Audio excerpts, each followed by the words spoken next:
En aquel tiempo, en el corazón de Jerusalén, la ciudad sagrada que palpitaba con las expectativas de un pueblo que aguardaba redención, el templo se alzaba como el centro de la vida religiosa, social y espiritual. Era un espacio consagrado al encuentro con lo divino, al recuerdo vivo de la alianza entre Dios e Israel, un lugar donde se ofrecían sacrificios, donde los rezos ascendían como incienso y donde cada piedra evocaba siglos de historia y de promesas. Sin embargo, en medio de aquel recinto que debía ser morada de lo sagrado, algo se había corrompido. Los patios exteriores del templo se habían transformado en un mercado bullicioso, lleno de ruido, de intercambio de monedas, de regateos y de animales destinados al sacrificio. El espacio que debía invitar al silencio interior y a la contemplación de Dios se había convertido en un escenario de comercio, de intereses y de utilitarismo. Allí, en medio de esa escena, irrumpió Jesús de Nazaret. El Evangelio nos cuenta que al ver a los cambistas de dinero y a los vendedores de animales instalados en el templo, Jesús no permaneció indiferente. Su reacción fue intensa, enérgica y desconcertante para muchos, volcó las mesas de los cambistas, echó a los animales, reprendió a los mercaderes y con voz firme declaró que la casa de su padre no debía ser una cueva de ladrones, sino una casa de oración para todas las naciones. Este episodio, que en apariencia podría parecer un acto aislado de enojo, contiene en realidad una riqueza de significados que atraviesa tanto el corazón del mensaje cristiano como los niveles más profundos de interpretación metafísica. No se trata solo de un evento histórico, sino de un símbolo eterno que toca la vida espiritual de todo aquel que se aproxima a estas palabras con apertura. La acción de Jesús revela que lo sagrado no puede mezclarse sin más con lo profano cuando lo profano se impone y oscurece lo esencial. El templo no era simplemente un edificio, sino el signo de la presencia de Dios en medio del pueblo. Al profanarlo con intereses económicos, los dirigentes y comerciantes habían desviado su sentido, habían vaciado su centro. Jesús, al purificarlo, nos está mostrando la necesidad de devolver a la vida espiritual su pureza original, de liberar el espacio interior del alma de todas aquellas fuerzas que lo ocupan y lo contaminan con apegos, intereses y distracciones. El templo exterior se convierte en espejo del templo interior que cada persona lleva consigo. Desde la perspectiva cristiana, la escena es también un anuncio profético. Cristo está señalando que el culto verdadero no depende de sacrificios de animales ni de intercambios monetarios, sino de un corazón abierto a Dios. Con su gesto está anticipando un cambio radical, el paso de la antigua alianza centrada en un templo físico a la nueva alianza donde el cuerpo mismo de Cristo es el templo verdadero, y en él, cada creyente se convierte en morada del Espíritu. Cuando Jesús dice, «Destruid este templo y en 3 días lo levantaré», está hablando de sí mismo, de su cuerpo resucitado como nuevo lugar de encuentro con lo divino. Así, la purificación del templo es también el inicio de la revelación de un misterio mucho más profundo. Si lo observamos en clave metafísica, el episodio nos habla de la lucha interior que todos enfrentamos. El templo representa la conciencia, ese espacio sagrado donde se manifiesta la chispa divina que nos habita. Los comerciantes simbolizan los pensamientos, emociones y deseos que, en lugar de elevarnos hacia lo alto, nos mantienen atrapados en el intercambio de lo efímero. Cada vez que permitimos que nuestra mente se llene de distracciones, de ruidos, de obsesiones con lo material, estamos dejando que el mercado invada el santuario. Y llega un momento en que la voz del Cristo interior, la presencia de lo eterno en nosotros, irrumpe para limpiar ese espacio, para expulsar todo lo que impide la unión con la fuente divina. Esa irrupción puede ser fuerte, puede ser desconcertante, puede remover estructuras, pero es absolutamente necesaria para que el alma recobre su libertad. El acto de Jesús, entonces, no es solo un gesto de indignación moral, sino una imagen viva del proceso de purificación espiritual. Nos invita a preguntarnos, ¿qué ocupa el templo de nuestra vida interior? ¿Qué mesas de cambistas hemos instalado en el corazón? ¿Qué animales ruidosos hemos dejado entrar en nuestra mente? Tal vez sean preocupaciones obsesivas por el dinero, tal vez sean resentimientos acumulados, tal vez sean apegos que negociamos constantemente, sacrificando nuestra paz por ilusiones pasajeras. El Cristo, al volcar esas mesas, nos recuerda que no podemos servir a Dios y al dinero, que la plenitud no está en el intercambio de lo material sino en la gratuidad del amor. Este pasaje también nos enseña que la espiritualidad auténtica no es pasiva.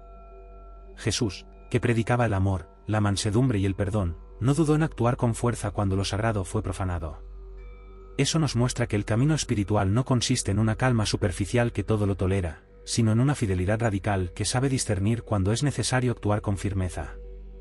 La purificación del templo es una llamada a la valentía, a la coherencia, a la capacidad de defender lo esencial frente a las fuerzas que lo distorsionan. En nuestra vida, esto significa que no basta con orar y meditar, sino que hay momentos en que debemos tomar decisiones firmes para expulsar lo que corrompe nuestra integridad. Desde una mirada metafísica, esa fuerza con la que Cristo actúa no es violencia destructiva, sino energía liberadora. El Cristo interior que habita en cada ser humano despierta a veces como un fuego que consume las impurezas, que deshace los apegos y que nos confronta con aquello que no pertenece al plan divino. Ese fuego puede sentirse incómodo, puede parecernos que nos arranca seguridades, pero en realidad nos está devolviendo a lo esencial. El mercado del templo es la imagen de la mente dispersa, la acción de Cristo es la irrupción de la conciencia superior que ordena, limpia y restituye la armonía. El gesto de Jesús en el templo también revela un contraste entre apariencia y esencia. Para muchos de los que acudían al templo, la presencia de animales, comerciantes y cambistas parecía algo normal, incluso necesario. Era parte del sistema religioso de la época, los peregrinos que venían de lejos no podían traer consigo sus animales para el sacrificio, así que los compraban allí. Quienes traían monedas extranjeras necesitaban cambiarlas por el dinero oficial para pagar el tributo del templo. Todo estaba justificado desde la lógica práctica. Sin embargo, esa normalidad aparente ocultaba un problema más profundo: lo sagrado había sido instrumentalizado, reducido a transacción, transformado en rutina. Jesús, al irrumpir en esa normalidad, nos revela que lo que el mundo considera normal puede ser una distorsión cuando oscurece la pureza de la relación con Dios. En nuestra vida ocurre lo mismo. Nos acostumbramos a que la mente se llene de negociaciones internas, de cálculos, de trueques emocionales. Nos decimos, es normal preocuparse todo el tiempo, es normal acumular resentimientos, es normal poner el interés personal por encima de la verdad. Pero lo que parece normal puede estar alejándonos de lo esencial. El Cristo interior rompe con esa normalidad para recordarnos que la vida espiritual no puede reducirse a un mercado de conveniencias, sino que es un don gratuito que nos conecta con lo eterno.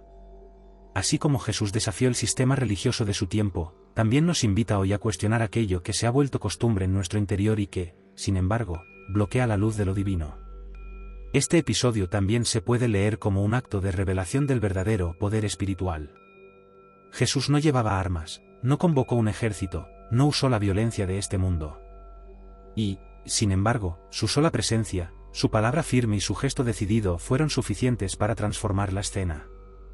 El verdadero poder no es dominio externo, sino autoridad interior. Esa autoridad provenía de su unión con el Padre, de la claridad absoluta de su misión, de la pureza de su intención. En clave metafísica, esto nos enseña que cuando el Cristo despierta en nosotros, no necesitamos recurrir a la imposición forzada, basta la fuerza de la verdad interior para deshacer las ilusiones. Un solo acto de conciencia auténtica puede transformar radicalmente una situación que parecía imposible de cambiar. Al volcar las mesas de los cambistas, Jesús está mostrando que los valores materiales, cuando ocupan el lugar central, deben ser derribados. Las mesas representan estructuras de pensamiento que sostienen el apego al dinero, al poder, al prestigio. Son construcciones mentales que parecen sólidas, pero que en realidad son frágiles cuando se enfrentan a la luz de lo eterno. En nuestra vida, esas mesas pueden ser creencias limitantes, hábitos nocivos, patrones de conducta que hemos instalado en el santuario del alma. El Cristo que despierta en nosotros no negocia con esas estructuras, las vuelca, las expulsa, nos libera de ellas para que el templo interior vuelva a estar disponible para lo divino. El eco de este gesto resuena en toda la tradición cristiana. La purificación del templo nos recuerda que la fe no es un asunto externo, sino un camino interior. No basta con asistir a un lugar sagrado, con cumplir ritos o con aparentar religiosidad. Lo que importa es la autenticidad del corazón, la pureza de la intención, la apertura del alma al amor de Dios. Jesús denuncia todo intento de convertir la religión en negocio, en manipulación, en espectáculo. Y al mismo tiempo denuncia todo intento de que el alma se convierta en un mercado donde negociamos con la verdad. La espiritualidad auténtica no se compra ni se vende, se recibe como gracia y se vive como entrega. Desde la perspectiva metafísica, este pasaje nos invita a vivir un proceso de purificación constante. El templo interior no se limpia una sola vez, sino que necesita ser cuidado cada día. Los comerciantes siempre intentan regresar, las mesas siempre quieren volver a ser instaladas. Nuestros pensamientos dispersos, nuestros apegos, nuestras distracciones vuelven una y otra vez a ocupar el espacio sagrado de la conciencia. Por eso la voz del Cristo debe resonar en nosotros continuamente, recordándonos que el templo es casa de oración, que la conciencia es lugar de encuentro con lo eterno, que el corazón está llamado a ser morada de la luz divina. La purificación no es un acto aislado, sino un camino permanente de vigilancia y de entrega.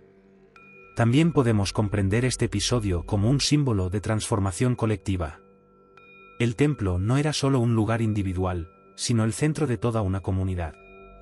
Su purificación tiene, por tanto, un alcance social. Jesús no solo nos invita a limpiar nuestro interior, sino también a transformar las estructuras externas que corrompen lo sagrado. Cuando en una sociedad la religión se convierte en negocio, cuando lo espiritual se mercantiliza, cuando la fe se usa para manipular y dominar, la voz del Cristo se alza para denunciar y purificar. Y eso nos interpela también a nosotros hoy.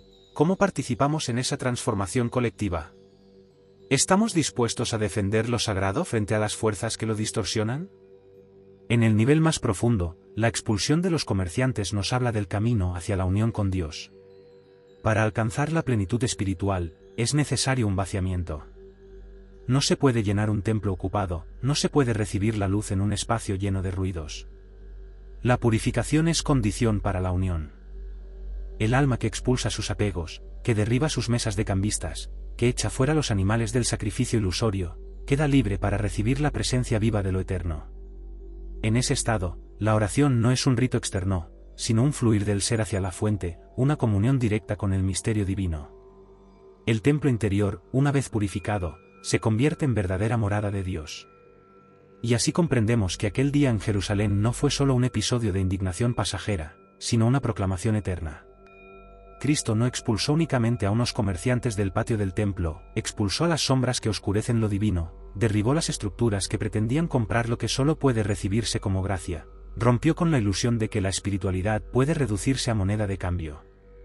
Con un solo gesto nos reveló que el templo verdadero no es de piedra, ni de oro, ni de sacrificios materiales. El templo verdadero es el corazón humano, llamado a ser morada del Dios vivo.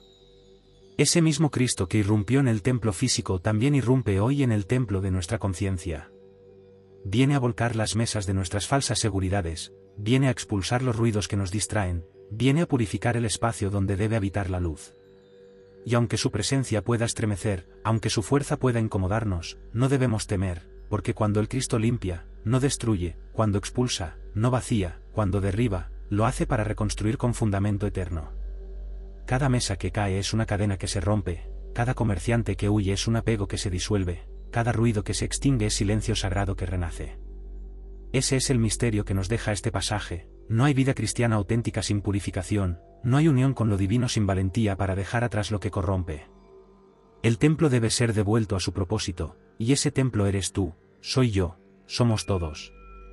La verdadera casa de oración no está hecha de piedras, sino de almas encendidas en el amor, de corazones entregados, de conciencias abiertas a la presencia eterna. Por eso, cada vez que recordamos aquel día en que Cristo echó a los mercaderes, no estamos repasando un hecho del pasado, sino escuchando una voz que nos habla ahora, aquí, en lo más profundo de nuestro ser. Es la voz que nos dice: no consientas que tu templo se convierta en mercado, no permitas que el ruido ahogue el silencio, no vendas tu alma por lo efímero. Deja que la luz entre, deja que el Cristo purifique, deja que tu interior se convierta en santuario vivo. Y entonces, cuando el templo esté limpio, cuando el corazón se abra, cuando la mente se aquiete y el espíritu se eleve, descubrirás lo que significa de verdad la promesa, que Dios no habita ya en templos hechos por manos humanas, sino en ti. Ese será el triunfo definitivo, la revelación más grande, que el templo eterno está en lo más íntimo de tu ser, y que allí, en lo secreto, en lo puro, en lo sagrado, arde sin apagarse la llama de la eternidad.